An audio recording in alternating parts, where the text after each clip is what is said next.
ஒரு நிறைய sections introduce பண்ணியிருந்தாலும் இதில் சில செக்ஷன்ஸ் வந்து புதுசாக இன்ட்ரடியூஸ் பண்ணதில் இந்த 69 ஒன்று, அடுத்து செக்ஷன் 111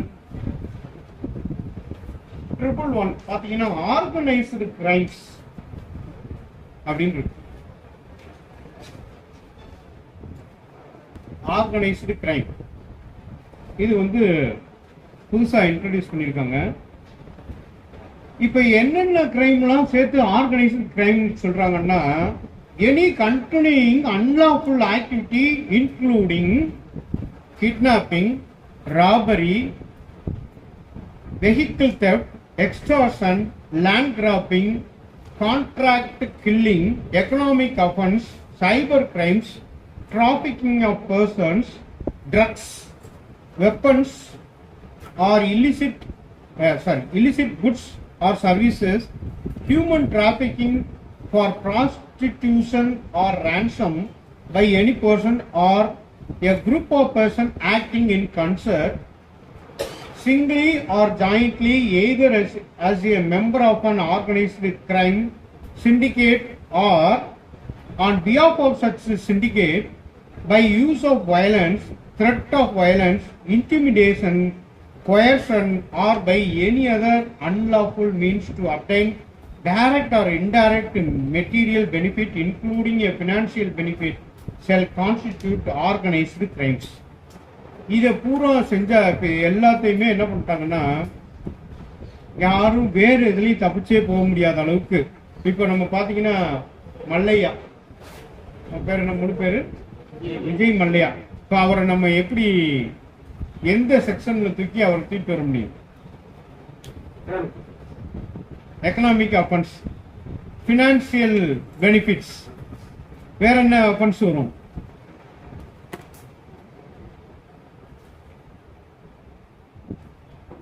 அதுல பாருங்க, by any other law means அப்படின்னு போட்டு. இப்ப இதுல வந்து பாத்தீங்கன்னா அவருக்கு ஒரு, ஏன் அவர் போய் அங்க போயிருக்காரு, இங்கிலாந்துல போயிருக்காரு? There is no international treaties between India and England.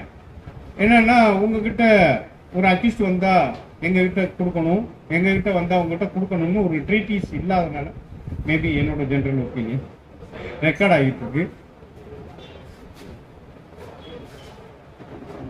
இல்லாதனால என்ன பண்றாங்க, அவர் அங்க போய் இருக்கிறதுக்கு பாசிபிலிட்டி இருக்கு. அப்ப இந்த மாதிரி ஆர்கனைஸ்டு கிரைம்ஸ்ல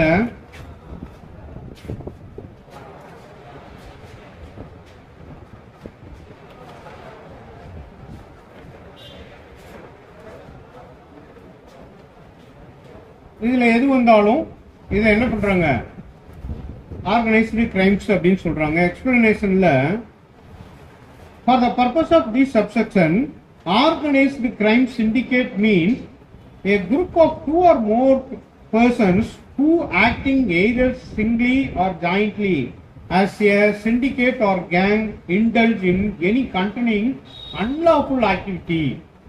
இப்ப தனிப்பட்ட முறையிலயோ ஜாயிண்டாவோ என்ன பண்றாங்கன்னா, ஆர்கனைஸ்டு கிரைம் சிண்டிகேட்ல இருந்தா, கண்டினியூங் அந்த ஆக்டிவிட்டிஸ்ல இருந்தா, அது வந்து அன்லாஃபுல் ஆக்டிவிட்டியில இருந்தால ஒன்று.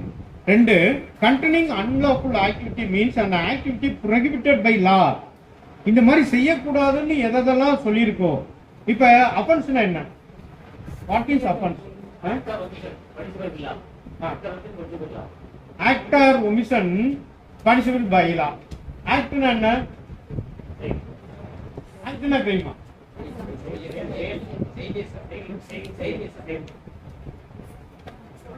நீங்க சொன்னதுக்கும் இப்ப நீங்க விளக்கம் கொடுக்கறதுக்கும் தவறா இருக்கு. சொன்னது கரெக்டா சொல்லிட்டீங்க, விளக்கம் தவறா இருக்கு. சரி, ரைட், இருக்கட்டும், தவறு இல்ல, ஓகே தான். ஆக்சுவலா சட்டத்தால ஒரு விஷயத்தை செய்யக்கூடாதுன்னு சொல்லியிருக்கத செய்யக்கூடாது, ஒரு விஷயத்தை செய்யணும்னு சொல்றத செய்யணும். சரியா? ஒரு விஷயத்தை செய்யக்கூடாதுன்னு சொல்றத செய்யக்கூடாது, செஞ்சா தவறு. செய்யணும் சொல்லியிருக்கத செய்யணும். அது எப்படி சார்? செய்யக்கூடாதுன்னு சொன்னது ஐபிஎஸ்ல இருக்கு, அதர் ஆக்ட்ல இருக்கு. செய்யணும் சொன்னதை செய்யாம விட்டா எப்படி ஆகும்? யாராவது சொல்ல முடியுமா? ஹெல்மெட் போடணும், செய்யணும். ரைட்டு. ஒருத்தரை கூட்டிட்டு போறோம், உணவு கொடுக்கணும், கொடுக்காம அவர் ரூம்குள்ளேயே அடைச்சு போட்டுரும், விட்டுட்டு போயிடும், கூட்டிட்டு நான் அந்த வந்துடுறேன் அப்படின்னு. ஓ, அப்ப அதை செய்யணும் சொல்றோம், அதை செய்யாம இருந்தாலும் குற்றம் தான். அப்ப prohibited by law, லா எதெல்லாம் செய்யக்கூடாதுன்னு சொல்லியிருக்கோ அந்த விஷயத்தை செய்யக்கூடாது.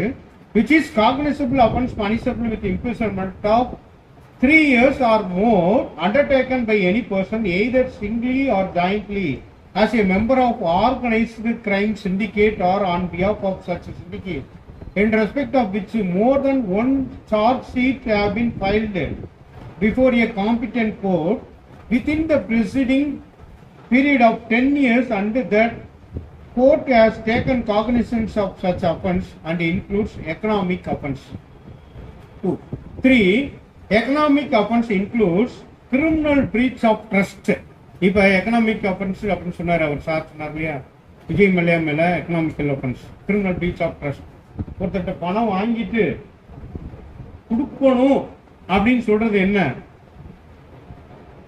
என்னது? நான் வாங்கியிருக்கேன், பணத்தை திருப்பி கொடுக்குறேன் அப்படின்றது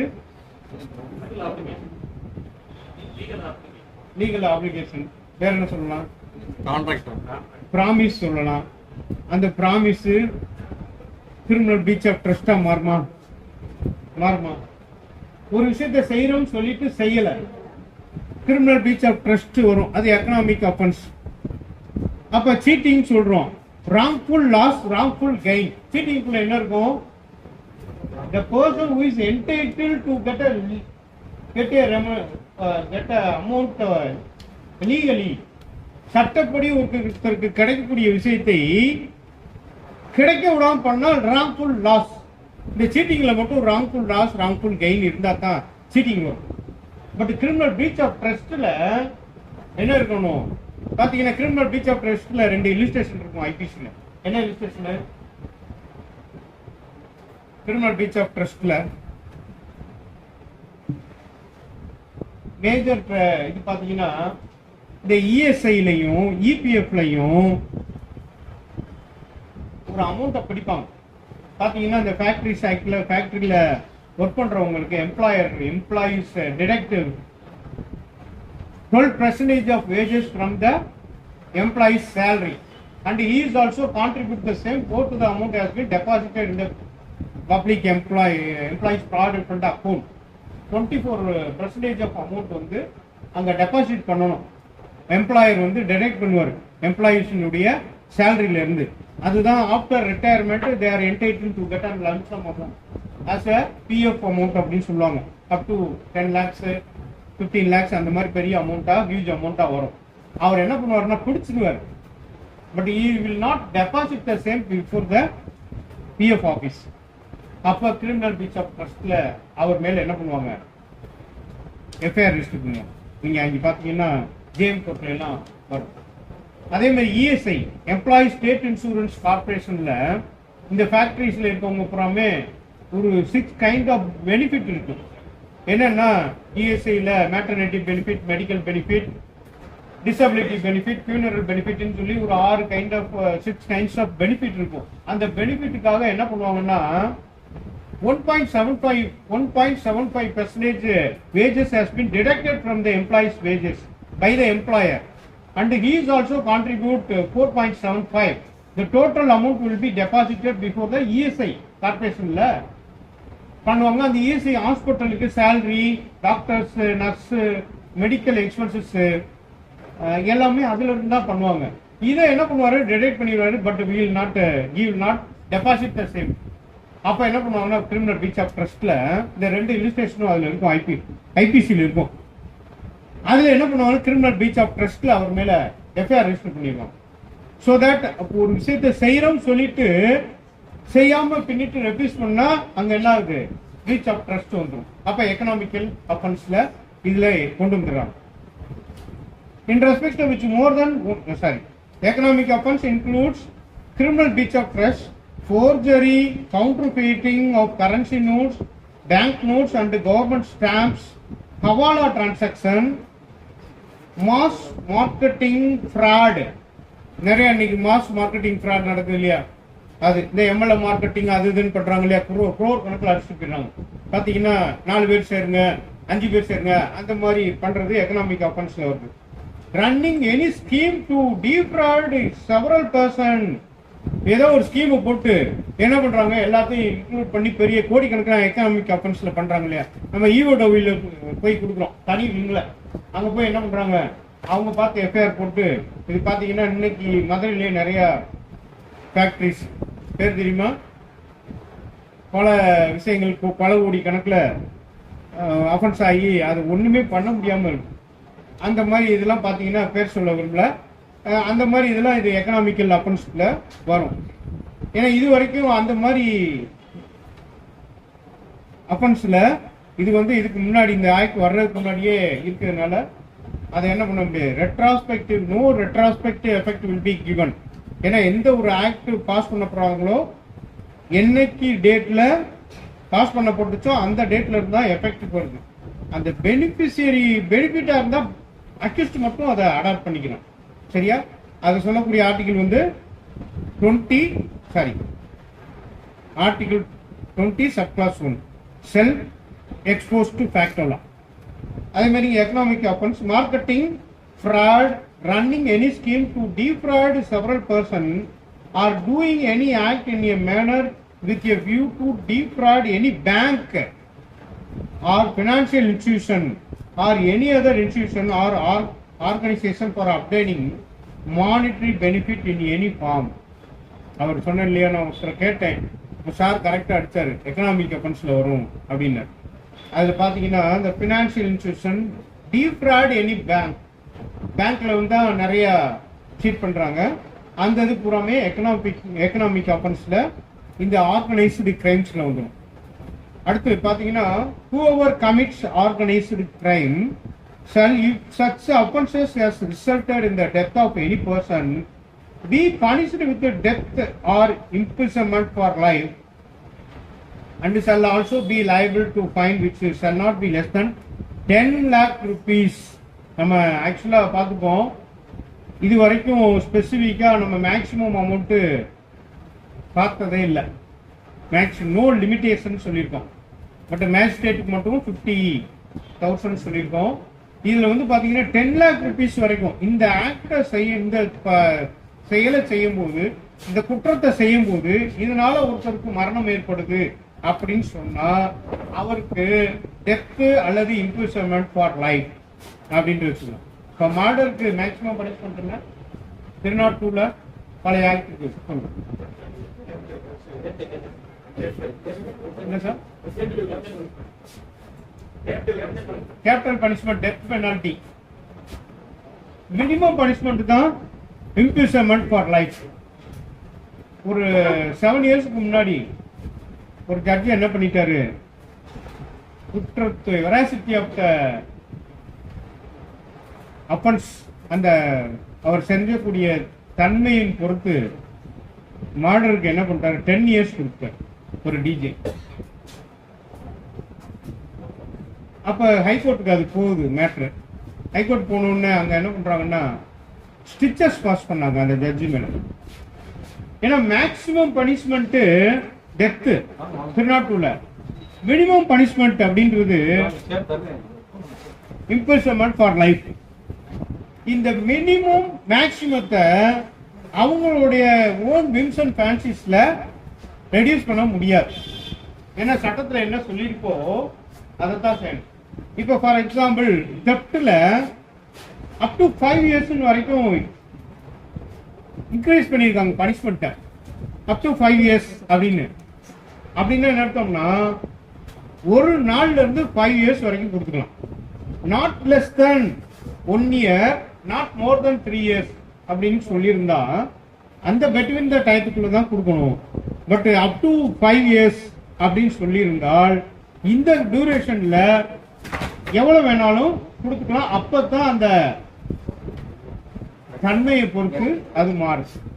இப்ப தெஃப்ட்ல இப்போ ஒரு சேஞ்ச் கொடுத்துருக்காங்க 303 பிஎன்எஸ்ல. அதுல ரெண்டு விஷயங்கள் சொல்லியிருக்காங்க. ஒன்னு அப் டு 5 இயர்ஸ்ன்னு அதை பனிஷ்மெண்ட்டை இன்க்ரீஸ் பண்ணியிருக்காங்க. அதை நான் கண்டினியூஸா வரும்போது நான் சொல்லி.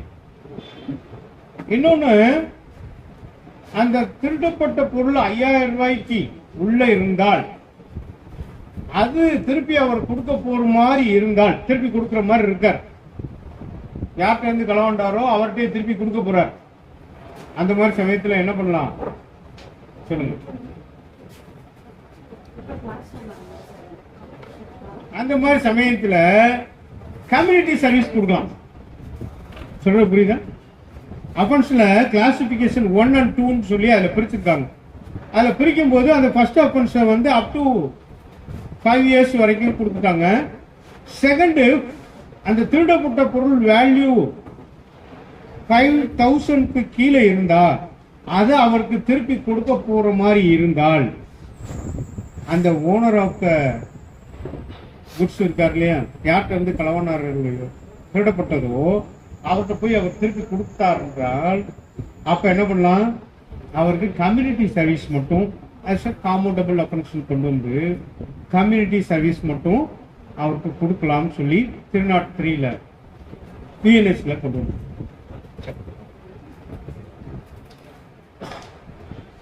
If the offense resulted that death of the any person be punished with death or imprisonment for life, and shall also be liable to fine which shall not be less than 10 lakh rupees வரைக்கும் fine போட்டுக்கலாம். அடுத்து, if any other case be punished with imprisonment for a term which shall not be less than 5 years but which may extend to imprisonment for life, and also shall also be liable to fine which shall not be less than 5 lakh rupees. இதுல தான் இந்த அஃபென்ஸ்ல தான் லாக்ஸ் கணக்கா வரும்.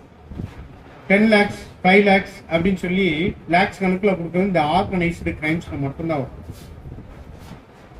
Any other offense punished with imprisonment for a term which not less than 5 years க்கு மிக குறையாமல் not less than 5 years which may extend to imprisonment for life and also not less than 5 lakh rupees வந்து punishment கொடுக்கலாம். Whoever abets, attempt, conspires or knowingly facilitate the commission of an organized crimes or otherwise engages in any act preparatory to an organized crime shall be punished with imprisonment for a term which shall not be less than 5 years but which may extend to imprisonment for life and shall also be liable to fine which shall not be less than 5 lakh rupees. இதுலயும் சொல்றாங்க, attempt பண்ணாலும் சரி, abet பண்ணாலும் சரி, கான்ஸ்பைஸ் பண்ணாலும் சரி, knowingly facilitate the commission of an organized crimes, அவனுக்கு தெரிஞ்சே அதை அபெட் பண்றது, அட்டெம்ப்ட் பண்றது, இந்த மாதிரி இருந்தாலும் அவனுக்கு not less than 5 years up to life வரைக்கும் கொடுக்கலாம், 5 lakhs வரைக்கும் ஃபைன் போடலாம். அதே மாதிரி any person who is a member of an organized crime syndicate shall be punished with imprisonment for a term which shall not be less than 5 years but which may extend to imprisonment for life. Fine amount இதுலயும் 5 lakh rupees. இது பாத்தீங்கன்னா மெம்பரா இருந்தாலும் சரி, abet பண்ணாலும் சரி, அதுல ஒரு மெம்பரா இருந்தாலும் சரி, டெத் மட்டும் வர வச்சா என்ன பண்றாங்கன்னா டெத் அல்லது imprisonment for life. Fine amount 10 lakhs. மற்ற எந்த விஷயங்கள் செஞ்சிருந்தாலும் not less than 5 years up to imprisonment for life 5 lakh rupees fine அப்படின்னு சொல்றாங்க. அடுத்து, whoever intentionally harbors or conceals any person, வேணுக்குனே அதை என்ன பண்றவங்க ஹார்பர்ஸ் அல்லது புகலிடம் கொடுக்குறது அப்படின்னு என்ன அர்த்தம், தமிழ்ல புகலிடம் சொல்லுவாங்க, எக்ஸாக்டா சொன்னா அவங்கள என்கேஜ் பண்ணி வச்சுக்கிறது, வீட்டுக்குள்ள அடைச்சு வச்சுக்கிறது, கன்சீல் பண்ணி தெரியாம வச்சுக்கிறது.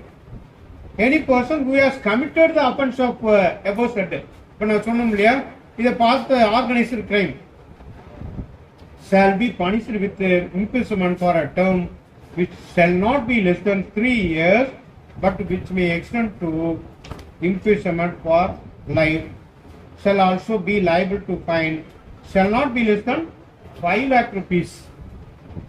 இப்ப இதுல பாத்தீங்கன்னா ஒருத்தர் வீட்டுக்கு தான் போவார், இந்த கிரைம் பண்ணிட்டு வீட்டுக்கு தான் போவார். அவர் ஒய்ஃபுக்கு இந்த சார்ஜ் வருமா? எப்படி சொல்றீங்க? நீங்களா சொல்றீங்களா? சரி, சட்டத்துல எல்லாமே சொல்லிட்டு ஒரு எக்ஸெப்ஷன் ஒண்ணு கொடுத்துருவாங்க, யாருக்கு வரும் யாருக்கு வராது. ஏன்னா அவன் எங்க இருந்தாலும் திருப்பி தப்பு செஞ்சுட்டு அவன் எங்க போவான்? வீட்டுக்கு தான் போவான். அப்ப அங்க ஒய்ஃபு கிட்ட போய் அவன் என்ன பண்றான்னு கேட்க முடியுமா? நீ என்ன பொருள் கொண்டு வந்திருக்கியா, திருட்டு பொருள் கொண்டு வந்திருக்கியா, இல்ல இந்த ஆர்கனைசர் கிரைம்ல இருந்திருக்கியா இல்லையா? அப்ப இதுல யாரு அவங்கள வரமாட்டாங்கன்னா, அந்த ப்ரொவிசோ கிளாஸ் எல்லா இடத்துலயுமே மேக்சிமம் பாத்தீங்கன்னா ஒரு ப்ரொவிசோ கிளாஸ் கொடுத்துருப்பாங்க. நம்ம இந்த லாவை படிக்கும் போது டெஃபினேஷனையும் படிக்கணும், எக்ஸ்பிளனேஷனையும் கொடுக்கணும், இல்லஸ்ட்ரேஷனையும் படிக்கணும், எக்ஸாம்பிளும் கொடுக்கணும், எக்ஸாம்ஷனையும் படிக்கணும். இது எல்லாமே வரும்போது கொஸ்டின் எங்க இருந்து வரும்னே தெரியாது. நீங்க தெஃப்ட்ல பாத்தீங்கன்னா அவ்வளவு டெஃபினேஷன் இருக்கும், ஏபி இல்லஸ்ட்ரேஷன். அந்த இல்லஸ்ட்ரேஷன் பாத்தீங்கன்னா அதுல ஏதாவது ஒண்ணு தெஃப்ட் வராதுன்னு கொடுத்துருப்பாங்க. அந்த இல்லஸ்ட்ரேஷன் எடுத்து இது தெஃப்ட் வருமானு கேட்பாங்க. அல்லது ஏதாவது தெஃப்ட் வரக்கூடியது இது வர்ற மாதிரி இது வருமானு நினைப்போம். நம்ம அந்த ஒரு இல்லஸ்ட்ரேஷன் இருக்கும், அந்த இல்லஸ்ட்ரேஷன் எடுத்துட்டு நம்மளா என்ன பண்ணுவோம், ஒத்தையா ரெட்டா போட்டு வராது வரும்னு நடிச்சிருவோம். ஆக்சுவலா அந்த இல்லஸ்ட்ரேஷனே இது வரும் இது வராதுன்னு காமிக்கிறது தான் அந்த இல்லஸ்ட்ரேஷனே. இப்ப ரேப்ல பாத்தீங்கன்னா 2 பேருக்கு எக்ஸெப்ஷன் கொடுத்திருப்பாங்க. யாரா இருக்கு? ஆக்சுவலா 2 பேருக்கு எக்ஸெப்ஷன் கொடுத்திருப்பாங்க.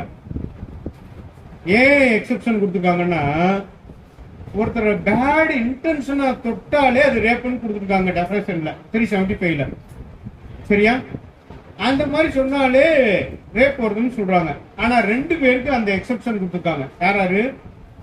ஒன்னு மெடிக்கல் பிராக்டிஷனர், அவர் என்ன பண்ணுவாரு, எக்ஸாமின் பண்ணணும். கண்டிப்பா ஒரு ரேப் அப்படின்னு சொன்னா ரேப் விக்டிம் என்ன பண்ணுவாங்க, brought before the medical examination. சர்ஜன்ட்ட என்ன பண்ணுவாங்கன்னா கூட்டிட்டு போவாங்க. அவங்க ஜென்டா இருக்கலாம், மேலா இருக்கலாம், ஃபீமேலா இருக்கலாம். அவங்க தொட்டு எக்ஸாமின் பண்ணும்போது அவங்க எக்ஸெப்ஷன் ஒன்று வந்துடுறாங்க. இன்னொன்னு யார்? அது ஹஸ்பண்ட் வந்து என்ன பண்றாரு, தொடர்றதுனால அது வராதுன்னு 2 எக்ஸெப்ஷன் வந்து கொடுத்துருப்பாங்க. அதுல இதுக்கு முன்னாடி 15 years of age, wife is not being under the age of 15 yearsன்றத இப்ப இதுலதான் மாத்திருக்காங்க 18 years அப்படின்னு. நிறைய அதுலயுமே சில சேஞ்சஸ் ஒரு இடத்துல பண்ணிருப்பாங்க, இன்னொரு இடத்துல பண்ணாம இருந்திருப்பாங்க. இப்ப இதுல வந்து பாத்தீங்கன்னா மேக்சிமம் எல்லா இடத்துலயுமே அந்த சேஞ்சஸ் கொண்டு வந்துட்டாங்க. சரி, provided that this subsection shall not apply to any case in which the harbor concealment is by the spouse of the offender. அவர் ஸ்பவுஸ்னா யாருன்னா ஒய்ஃப் வந்து அங்க பனிஷ் பண்ண முடியாது. சரி, டீ வந்துருச்சா? ஆர்டர்